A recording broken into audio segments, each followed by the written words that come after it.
बहुत धन्यवाद उमेश भैया। आज के प्रतिष्ठित कन्हैयालाल स्मृति समारोह की अध्यक्षता कर रहे प्रख्यात शायर, रचनाकार और चिंतक अनवर अब्बास साहब, मुख्य अतिथि वरिष्ठ साहित्यकार डॉक्टर उषा मिश्रा जी, विशिष्ट अतिथि परम विदुषी हिंदी की प्रख्यात साहित्यकार डॉक्टर कल्पना वर्मा जी, विश्व जन चेतना ट्रस्ट के राष्ट्रीय अध्यक्ष बनारस से पधारे संतोष कुमार जी, हमारे दर्शन के प्रकांड विद्वान और लोक विज्ञान प्रकाशक के सह स्वामी डॉक्टर आदित्य नारायण सिंह जी, प्रोफेसर सुनील विक्रम सिंह जी और जितने भी यहाँ पर मंच के अलावा जो सामने मंच के उपस्थित मनीषी बैठे हैं, साथ ही साथ सर्वप्रथम मैं आज के इस कार्यक्रम में जिन साहित्यकारों को सम्मान प्राप्त हो रहा है उनको हार्दिक बधाई देता हूं और शुभकामनाएं देता हूं। निश्चित ही जब किसी लेखक की, जब किसी रचनाकार की कृति सम्मानित होती है तो वह दुगने जोश खरोश के साथ आगे की रचना लिखने के लिए, अपने विचारों को समाज तक पहुंचाने के लिए वो प्रेरित होता है। आज के जो सम्मानित हुए हैं, पहले साहित्यकार डॉक्टर राहुल शुक्ल जी, कूड़े से करोड़पति तक में आपको सम्मान मिला, आपको बहुत बहुत बधाई। देखा जाए तो नाटक, यूं तो आज साहित्य की बाढ़ आ गई है, साहित्य बहुत रचा जा रहा है, लेकिन नाटक विधा में बहुत कम साहित्य लिखा जा रहा है। जैसा अभी उमेश भैया ने बताया कि हम लोगों ने 250 से अधिक पुस्तकें, लगभग 350 करीब हो गई हैं पुस्तकें अब तक प्रकाशित की हैं विगत 3 वर्षों में, जिसमें से सिर्फ 3 नाटकों की किताब आई है।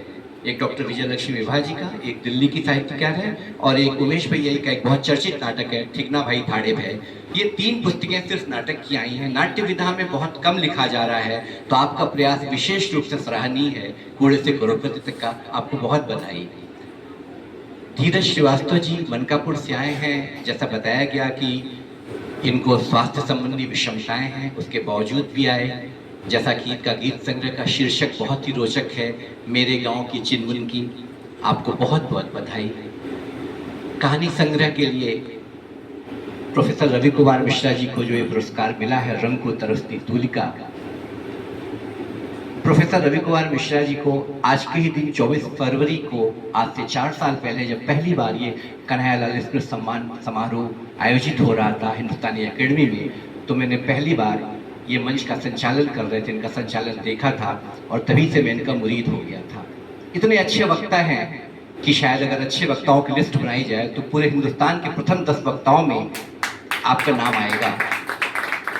और सुखद अनुभूति तब हुई जब ये लगा, जब इनकी कहानी संग्रह हमारे यहाँ छपने के लिए आई, तो जितना अच्छा बोलते हैं उससे कहीं अधिक अच्छा लिखते हैं, यकीन मानिए कहीं अधिक अच्छा लिखते हैं।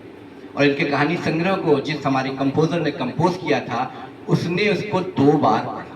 हमको पीडीएफ भेजा, मैंने पीडीएफ पढ़ा, उसके बाद किताब छपी, फिर हमने कितने लोग को पढ़ाया।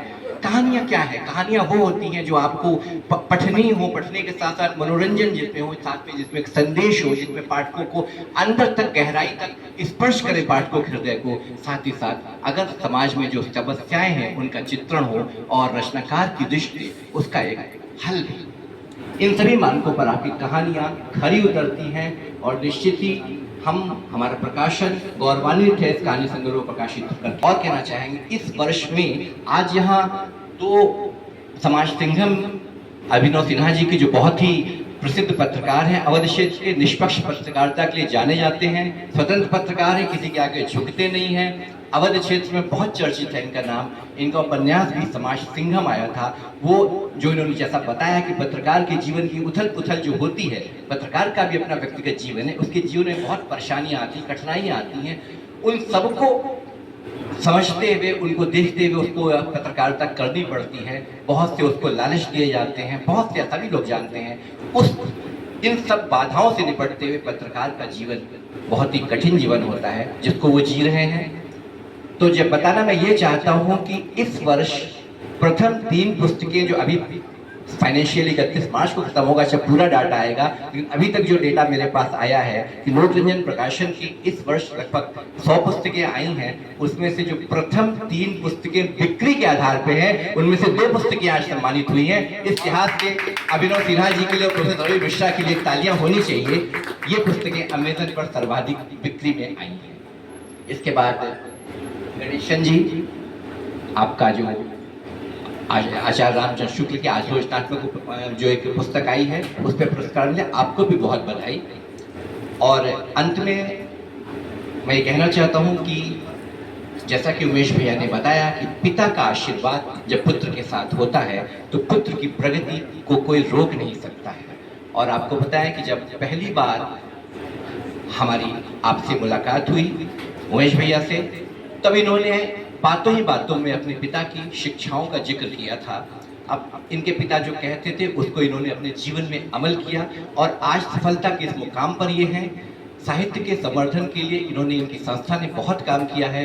और आज भी जब भी हमारी आपसे मुलाकात होती, हमारा प्रकाशन के बीच में ही इनका घर है, तो हम जाते जवाते इनके घर एक चाय पी ही लेते हैं। और जब भी हम लोग की चर्चा होती है तो आपकी पिता की चर्चा बस हो जाती है और कुछ ना कुछ उससे हमें भी सीखने को मिलता है।